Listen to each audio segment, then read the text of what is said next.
Eine weitere Fun-Fold Card liegt auf meinem Arbeitstisch und zwar ist das diese hier.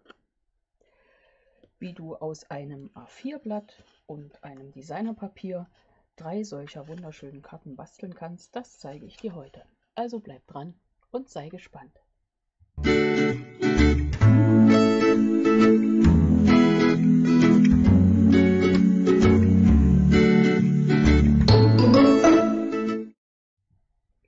Hallo und herzlich willkommen in meiner Kreativwerkstatt. Schön, dass du dabei bist. Ich bin Angela von der Stempelfamilie und heute gibt es eine weitere Kartenanleitung, eine besondere Kartenform. Diese hier ist ganz schnell gemacht. Ich brauchte ganz schnell eine große Serie Karten und dachte mir, ja, was sieht gut aus und macht was her und geht trotzdem relativ schnell zu basteln. Und dann bin ich auf diese Kartenform gekommen. Ich hatte hier letztens ja schon mal eine ähnliche Kartenform gezeigt zur Konfirmation und da würde ich sagen, es ist eine W-Fold Card oder W-Fold Card. Müsste ein W sein, glaube ich. Kannst mich korrigieren. Ja, und ähnlich ist es hier, aber eben ein bisschen anders gestaltet. Ganz einfach gemacht, mit nicht so viel Material, finde ich. Zumindest für eine besondere Kartenform ist es nicht so viel. Ich verwende das Stempelset Anmutige Blüten in diesem Video und auch ein Designerpapier aus der Serie, also voller Anmut, so ein großes Blatt. Ein A4-Blatt, in dem Fall Merlot-Rot, muss ich auch mal aufbrauchen. Ein bisschen Farbkarton noch in Grundweiß. Die Maße sage ich dir gleich. Ja, wir brauchen den Papierschneider und fangen gleich an zu schneiden. Wir nehmen als erstes das A4-Blatt, legen uns eine Falzlinie an. Wir wollen es ja auch ein bisschen rationeller machen, wenn wir gleichzeitig viele Karten basteln. Dann kann das ruhig ein bisschen schneller gehen. Und zwar legen wir das an der kurzen Seite an, bei 10,5 cm, ziehen eine Falzlinie und schon geht es weiter auf quer. Das ganze Blatt ist 29,7 cm, in 3 Teile teile ich mir das, also bei 9,9 cm. Ein erster Schnitt und noch ein Schnitt, 9,9 zum Vergleich. Ja, sie hat nicht gefehlert. 3 gleich breite Karten falze ich in der Mitte. Und dann haben wir das erste schon erledigt. Für das zweite, das Designerpapier, brauchen wir jetzt das Beinchen am Papierschneider, ziehen das raus und schneiden es ja jetzt mal runter. Ich gucke mir mal das Design ein bisschen an, aber das ist, glaube ich, auch egal in dem Fall. Also auf 20 cm schneide ich mir einen Streifen ab. Diesen nicht so weit weglegen, brauchen wir gleich. Und dann suche ich jetzt meine Maße, die habe ich dahin gehängt. Genau, 20 cm sind es. Jetzt könnten wir auch rationell, wie wir sind, erstmal die Falzlinien ziehen. Und zwar machen wir das bei 5, 10. Ich kann das immer oben und unten nochmal vergleichen, dass es gerade ist aber gerade der Anschlag stimmt ja auch. Und 15 cm. Jetzt haben wir die Falzlinien. Vom Muster her geht das quer und hoch, deswegen haut das so hin. Und jetzt schneide ich mir hier Streifen runter von 9 cm. So.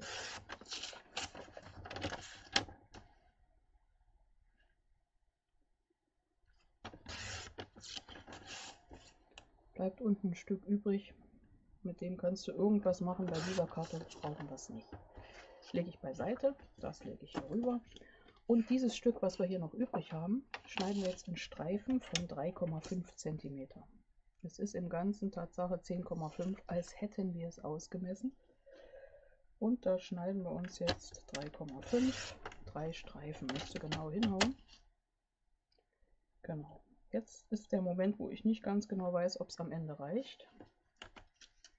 Für alle 3 Karten, aber ich denke eigentlich doch, das muss reichen. Ich rechne hier fleißig im Kopf. Siehst du, wie das da bei mir rattert im Hirn? Okay, 3,5. Und dann schneiden wir uns diese 3,5 cm Streifen, wenn sie gerade sind. Und wenn das wieder rationell, probieren wir einfach, legen sie alle 3 übereinander. Und brauchen pro Karte 2 Stück in 5,5 cm. Ja, das reicht. Also 5,5. Nochmal 5,5. Oh, jetzt ist sie verrutscht, siehst du? Ich sag noch, das wird schon. Machen wir es ein bisschen gerader. 5,5. Die funktionieren. 3 Streifen haben wir, also reicht das. Hier müssen wir jetzt die gerade Kante schneiden. Die schneiden gerade die Kante gerade schneiden. Das war ja auch wieder ein Text. So, ich lege aber die andere Seite an, die ist noch gerade. Genau, und jetzt verrutsche ich nicht. Kommt gleich der Tipp dazu, dass er nicht verrutscht. Und das zweite Feld ist in 6 cm. Und da ich mir da gerade nicht so ganz sicher bin, nehme ich nochmal mein Lineal. Ich habe das auch geschrieben, aber manchmal vertut man sich. Aber es funktioniert. 6 cm, notfalls kürzen wir was. So, das Schneidebeinchen könnte man jetzt einfach, jetzt kommt der Tipp, auf diese Seite legen. Der Anschlag liegt dort 6 cm und dann verrutscht es nämlich nicht. Einmal 6 cm und nochmal 6 cm und auch hier das Schneidebeinchen wieder rüber und 6 cm. Das legen wir beiseite, man weiß ja nie, wofür man noch was braucht. Und dann haben wir eigentlich das meiste geschnitten. Zugeschnitten habe ich mir vorher schon für 3 Karten 3 Stück in Grundweiß in den Maßen, Moment, ich habe es aufgeschrieben natürlich, 10 mal 9,4 cm. Je nachdem, wie genau du das nimmst, kannst du 9,5 nehmen, dann muss es ein bisschen ausmitteln. Und für innen rein, mal sehen, ob ich mich da jetzt nicht verschnitten habe, 4,5, da habe ich mich verschnitten, und mal 8,5 cm. Also kürze ich das nochmal. Wir hoffen dann, dass nachher alles stimmt. Ja, die Maße sind natürlich in gewisser Weise alle relativ flexibel, weil wenn du mehr Mattung haben möchtest, weniger Mattung, dann passt dir das einfach an, dass du am Ende glücklich bist. So, und ab jetzt ist es eine große Klebearbeit. Auch da hätten wir uns schon was erleichtern können, habe ich aber eben gar nicht dran gedacht. Macht auch nichts, ist egal. Wir falten das jetzt erstmal so aufeinander. Das müsste genau passen. Bei den 10 cm die Falzlinie und die 5 cm Linie hier rüber. Genau. Und dann passt das wunderbar. Gucken, ob die nächste noch besser passt. Also hier aufeinander. Ich will die bunte Seite innen haben und das noch zurück. Jetzt habe ich es falsch rumgefaltet. Du siehst es. Sage gerade, will die bunte Seite innen haben. Siehst du den Unterschied? Ja klar. Ein W andersrum. Also drehe ich die Falze einfach um. Das funktioniert. Wenn ich die Falzlinie nicht zu tief anlege, habe ich da bisher auch noch nichts gehabt, was gerissen wäre. Vielleicht hast du da andere Erfahrungen. Also bei mir funktioniert das ziemlich gut. So. Alle Falze einmal setzen. Und was hätten wir uns vereinfachen können? Das zeige ich dir jetzt nochmal. Kennen wir ja schon aus Angelas Fehlern lernen. Es ist aber kein Fehler, sondern es ist einfach nur auf jeden Fall vergessen. Ist ja nicht so schlimm, dauert jetzt eine Minute länger, macht ja nichts. Wir hätten schon vorhin, bevor wir es auseinandergeschnitten haben, hier außen jeweils 2 Klebeflächen auftragen können. Und schon hätten wir uns beim Kleben einiges erleichtert. Hat zur Folge, dass ich noch nicht weiß, ob ich das jetzt alles klebe und du mir dabei zuschaust oder ob ich dann einfach zwischendurch sage, so, jetzt ist auch mal genug, den Rest mache ich dann, wenn ich wieder alleine bin. Das schauen wir mal. Aber ansonsten werde ich jetzt hier einfach mal so ein bisschen vor mich hin erzählen und das schnell nebenbei kleben. Wir wissen ja, so langsam sind wir nicht. Genau. Jo. Und dann wird eigentlich alles einfach nur noch zusammengesetzt. Ich nehme die erste Karte. Ich nehme dieses Element, ziehe meine Klebefolie ab. Und wie klebe ich das so ein, dass es mittig ankommt? Ich setze es so auf, dass ich hier außen die Klebeflächen noch an meiner Hand habe. In der Mitte die Falzlinie genau auf die Falzlinie drunter lege. Den Rand ausmittel, oben und unten, links und rechts, und hast du nicht gesehen, und schon klebt das super prächtig da drin. Drücke das zusammen und hab's fertig. Und hier kommt dann meine Textfeld ein, und wenn du wolltest, deswegen jeweils 3 oder 6 dieser Felder für 3 Karten, hier drüben das zweite, das kommt nur darauf an, wie du das mit dem Designerpapier und der Innengestaltung überhaupt machen möchtest. Hier habe ich dann eins aufgeklebt, weil ich das mit diesen Fahnen oder was auch immer Stempel ziemlich schick fand. Das passt für mich dazu. Das lieben Dank passt da rein. Ja, so kannst du das gestalten. Die erste Karte. Und jetzt geht es weiter mit außen. Da haben wir ja ein Element. Da ist wieder sowas von wegen vorher anpassen. So wäre es falsch rum aufgeklebt. Wir drehen es so um und kleben es so aus und mitteln den Rand, die Mattung aus. Nehmen unseren Flüssigkleber. Meiner ist schon wieder auf Achse, weil ich noch so einen bequemen Arbeitsplatz habe für Sachen, die ich einfach mal schnell zwischendurch klebe. Und da liegt das alles. Da sitze ich dann so ein bisschen chillig, ne? So, das heißt dann für mich, ich chille beim Basteln. Okay, hier sitze ich ja und arbeite. Das klebe ich auf. Und jetzt kommen wir zu meinen kleinen Elementen hier. Und zwar kleben wir zwei so rum auf. Die längeren sind die 6 cm Teile und die anderen beiden klebe ich so quer auf. Und jetzt gucke ich, dass das passt. Auch da bietet es sich an, immer vorher schön aufzulegen. Und dann machen wir das nach der Variante Sparkleben. Ich streiche die zwei ein, drücke sie aneinander und klebe sie hier senkrecht drauf mit der gleichen Mattung außen. Und die anderen beiden gehen dann quer drauf.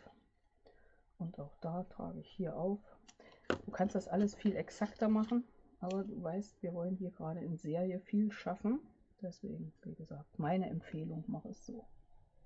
So, und dann mittel ich das aus und du siehst schon, ich habe in der Mitte einen Platz, um das nochmal ein bisschen zu korrigieren. Dann funktioniert das ganz super und die Mitte, habe ich mir überlegt, habe ich schon vorbereitet. Setze ich, falls dir das manchmal zu knapp ist, zu eng ist, die Mattung, dann schneide einfach noch einen Millimeter ab. Ich habe das unterschiedlich ausprobiert und mal ist es breiter und mal enger. Das sind einfach die kleinen Millimeter, sage ich mal, die sich mal aufsummieren und manchmal funktioniert es halt. Ne? Okay, dann habe ich einen Kreis in Merlot und einen Stempel aus dem Stempelset. Mal sehen, wo ich ihn habe. Schon wieder im Regal, aber ich denke, du weißt, welches es ist. Es ist limitierte Auflage, genau. Setze die beiden Teile aufeinander. Könnte jetzt auch noch mit einem Band arbeiten, was ich dann zwischen mein Element, meine Auflage und meine Karte lege. Muss ich aber nicht. Ich finde das schon so ziemlich schicki. Ja, und klebe das aufeinander. Dann nehme ich dann wieder die Abstandsklebepunkte, machen sich ganz fein. Notfalls die Pinzette nehmen, wenn es so ist wie gerade bei mir. Da ist eine Folie, die geht einfach schlecht ab. Die stänkert ein bisschen. Die ist schon ab. Und die hier, die will es wissen. Ne? Nehmen wir einen neuen Punkt. Das kann ja wohl nicht sein hier. Folie stänkert. So. Jetzt setzen wir das Ganze gerade und mittig, so gut es möglich ist, da drauf. Und gucken mal, dass wir hier mit dem Merlot Rot noch einen kleinen Gruß stempeln. Was haben wir? Was nehmen wir für jemand Besonderen? Nehmen die Farbe, nehmen einen Stempelblock, setzen den Stempel drauf. Tatsache, wenn ich einen Stempel noch nicht ausprobiert habe, dann nehme ich durchaus ein Papier, setze den da erstmal drauf und schon siehst du, wo hier was schief gehen könnte. Okay, für jemand ganz Besonderen setze ich hier drauf. Fertig ist das und schon passt das. Hier habe ich gesehen, wenn ich links ein bisschen zu viel drücke, schon wird es da zu viel halt. Also drücke ich da ein bisschen weniger als rechts. Schon funktioniert das. Hier setze ich das drauf. Nun könnte ich, weil das natürlich passt, noch so ein Blatt dazu setzen, vielleicht auf die andere Seite. Oder eine kleine Blüte oder wie auch immer. Kann ich mir schon wieder für die nächsten Karten überlegen. Ja, so. Wenn du jetzt noch ein bisschen rationeller klebst und nicht so viel quatschst wie ich, kannst du natürlich, aber musst du nicht, dann geht das alles noch schneller und ich behaupte mal, du hast die 3 Karten locker in 30 Minuten locker, ganz locker fertig. Also du sowieso. Okay, ich mache hier gleich noch meine Karten nachher fertig. Du siehst, ich habe da mal ganz schnell ganz viele vorgearbeitet. Hier ist die erste, die 2 anderen kommen noch. Ja, das war meine Idee. Aus einem A4-Blatt eine Funfold Card, 3 Funfold Cards, dazu noch ein Designerpapier in 12×12 Inch und schon hast du tolle, sehr beeindruckende Kartenformen und Kartengröße, die du verschenken kannst. Ich hoffe, dir hat mein Projekt gefallen. Gib mir gerne einen Daumen hoch, kommentiere und bleib hier dran und schau dir weitere Anleitungen und Tipps von mir an. Bis gleich in meinem nächsten Video. Deine Angela von der Stempelfamilie.